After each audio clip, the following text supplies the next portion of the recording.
सहारा प्रणाम। सहारा इंडिया परिवार से जुड़े हुए तमाम कर्तव्योगी साथियों का और सहारा से जुड़े हुए तमाम निवेशकर्तागण का एक बार फिर से हार्दिक अभिनंदन, स्वागत है। दोस्तों, जब कभी हमारा विवाद किसी से होता है तो उस विवाद को निपटाने के लिए 4 लोग हमारे आसपास के एकत्रित होते हैं और दोनों लोगों को बिठाकर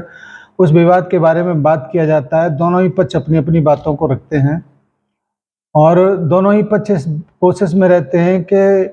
अगर कोई समाधान अगर होता है तो उनका पक्ष ज़्यादा महत्वपूर्ण हो, ज़्यादा सटीक तरीके से उस समस्या का समाधान हो और ज़्यादा से ज़्यादा हमारे पक्ष में वो समाधान हो जाए।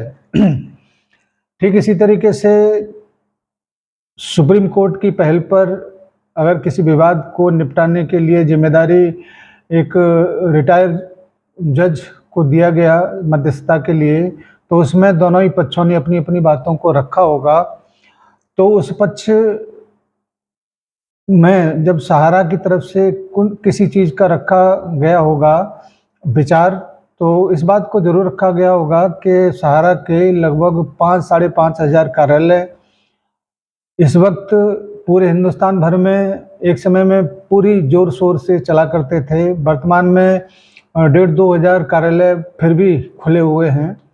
और इस उम्मीद के साथ आज नहीं तो कल उनके ऊपर वो जिम्मेदारी जरूर आएगी जो वो 40-45 साल से निभाते चले आ रहे हैं। यानी कि सहारा निवेशकों के भुगतान की जिम्मेदारी का जो एक दायित्व सहारा कार्यालय निभा रहे थे, इस प्रकार से जो बंद हो चुके हैं कार्यालय उनको भी तैयार किया जा सकता है और सहारा निवेशकों को पूरे सहूलियत के साथ अगर कहीं से भुगतान हो सकता है तो वो सहारा का कार्यालय और सहारा के निवेशकर्ता ये जरूर चाहेंगे कि उनका भुगतान कार्यालय के माध्यम से हो। और हमारे कर्तव्योगी साथी भी इस बात को पूरी तरह से समझते हैं कि उनके बिना उनके जमाकर्ताओं का भुगतान पूरी सरलता से नहीं हो सकता।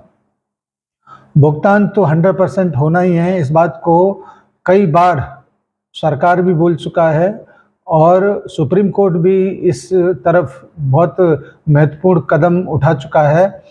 तभी तो ये मध्यस्थता वाला कहानी सामने आया कि अदालत में जब 14 साल से कोई समाधान नहीं निकल रहा है तो भाई आप अदालत के बाहर कुछ ऐसा समाधान निकालें जिससे कि दोनों ही पक्ष सहमत हों और उस समाधान का जो भी प्रारूप हो वो सुप्रीम कोर्ट में रखा जाए तो निश्चित रूप से समाधान जरूर निकल सकता है। हाँ, ये बात जरूर है कि उस समाधान पर अंतिम मोहर सुप्रीम कोर्ट का ही लगना है और इसके लिए इस बात को ऐसा सुनने में आ रहा है, इस बात को जरूर महत्वपूर्ण तरीके से रखा गया है कि सहारा के कार्यालय सहारा निवेशकों के भुगतान के लिए तैयार हैं और केवल सुप्रीम कोर्ट के आदेश की प्रतीक्षा है। साथियों, वर्तमान में जो दर्द हमारे कार्यकर्ताओं को झेलना पड़ रहा है वो निःशब्द है, उसके बारे में शब्दों में बयान नहीं किया जा सकता क्योंकि जीवन भर जिस जगह पर काम किए वो आज बिल्कुल विरक्त हैं उस जगह से और ये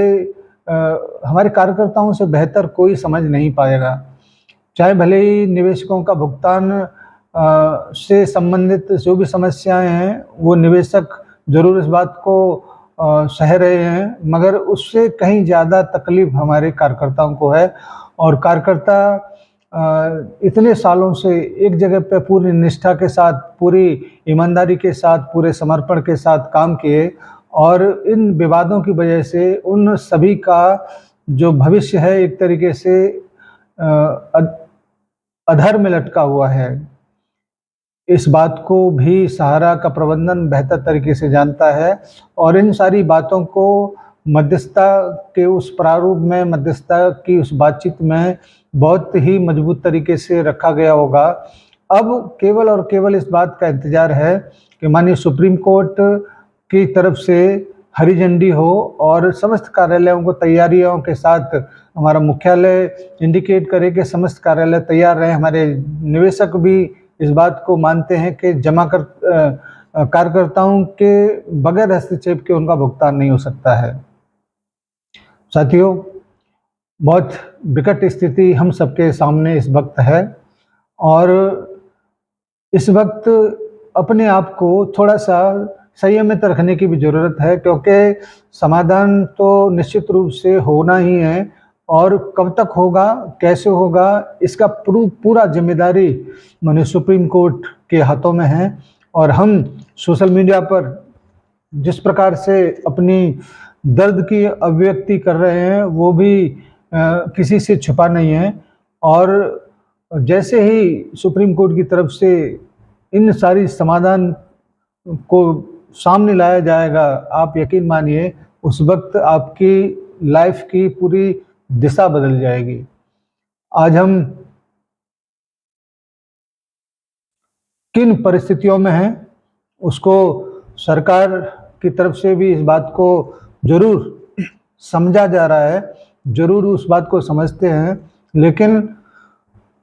सदन में जिस प्रकार से वित्त मंत्री महोदय ने कहा था कि हम भी सुप्रीम कोर्ट की गाइडलाइंस का इंतजार कर रहे हैं, तो निश्चित रूप से इस बात को मान लेना चाहिए कि सुप्रीम कोर्ट के माध्यम से ही वो समाधान निकलेंगे। आप और हम उसी दिन का इंतजार कर रहे हैं, ये होगा जरूर। आप थोड़ा सा वेट करिए, इतना लंबा समय आपने दिया है, कुछ समय और, क्योंकि जून के बाद 2-3 महीने के अंदर इस समस्याओं का समाधान निश्चित रूप से निकलने वाला है। आइए हम लोग भी उस समय का इंतजार करते हैं जो हम सबके जीवन में खुशी लेके आएगा, हमारे निवेशकों के जीवन में खुशी लेके आएगा, और ये होना ही है।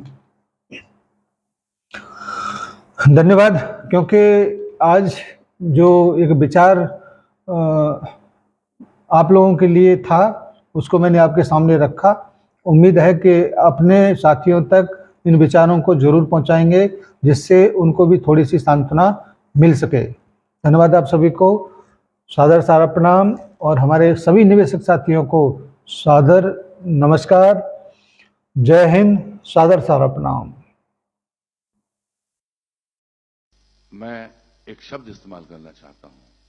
चैलेंज। उसको व्यक्तिगत मत लीजिएगा आप। मेरा चैलेंज ये है, अगर 32 साल में सहारा ने एक भी ऐसा काम किया हो जो कानून के खिलाफ, लॉ ऑफ द लैंड के खिलाफ हो, 1 रुपया का अगर 2 नंबर का धंधा किया हो,